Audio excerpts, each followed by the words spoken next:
నమస్తే, welcome to I news. Bharat America మధ్య కుదిరిన తాజా వాణిజ్య ఒప్పందం దేశీయ వ్యవసాయ రంగానికి ఒక భారీ ఊరటనిచ్చింది. అమెరికా ఉత్పత్తుల కోసం మన మార్కెట్లు తెరుచుకుంటున్నప్పటికీ భారత రైతుల ప్రయోజనాల విషయంలో కేంద్రం ఎక్కడా రాజీ పడట్లేదు.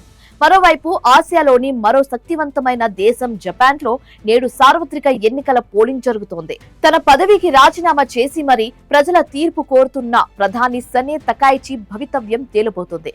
అసలు ఈ రెండు కీలక అంతర్జాతీయ పరిణామాల వెనక ఉన్న అసలు కథేంటో ఇప్పుడు స్పెషల్ రిపోర్ట్ లో చూద్దాం. భారత రైతాంగానికి ఇది ఒక చారిత్రాత్మక విజయం. ప్రధాని మోదీ, అధ్యక్షుడు ట్రంప్ మధ్య కుదిరిన మధ్యంతర వాణిజ్య ఒప్పందంలో భారత వ్యవసాయ రంగానికి పటిష్టమైన రక్షణ కవచం లభించింది.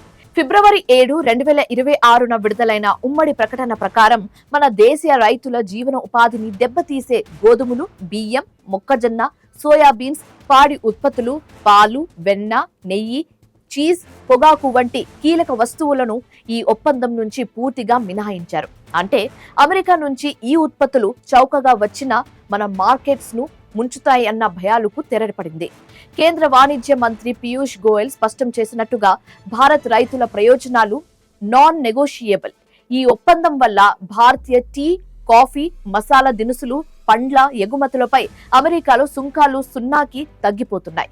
ఇది మన ఎగుమతిదారులకు ఏటా సుమారు 4 లక్షల కోట్ల రూపాయల మేర అదనపు ఆదాయాన్ని తెచ్చిపెట్టనుంది. అదే సమయంలో అమెరికా నుంచి జంతువులో దనాగా వాడే ఎర్రజొన్నలు, ట్రీ నట్స్, వైన్, స్పిరిట్స్ వంటి వాటిపై మాత్రమే భారత్ కొన్ని రైతులు ఇచ్చింది.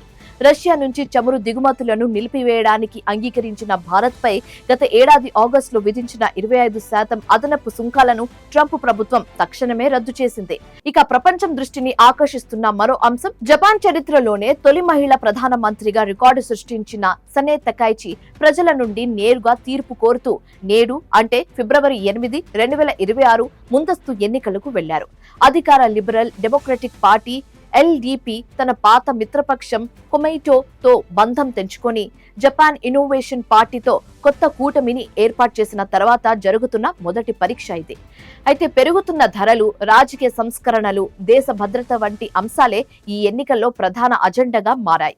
ప్రధాని తకైచి తన పదవికి రాజీనామా చేసి మరీ ఈ సాహసోపేత నిర్ణయం తీసుకున్నారు. ప్రజలు ఆమె నాయకత్వానికి మద్దతు ఇస్తారా లేదా అనేది మరికొద్ది గంటల్లో తేలిపోనుంది.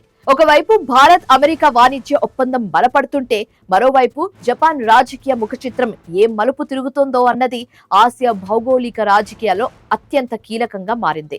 మోదీ ట్రంప్ మైత్రి భారత్ కు ఆర్థిక లాభాలను తెచ్చిపెడితే జపాన్ ఓటర్ ఇచ్చే తీర్పు ఇండో పెసిఫిక్ ప్రాంతంలో జపాన్ పాత్రను నిర్ణయించనుంది.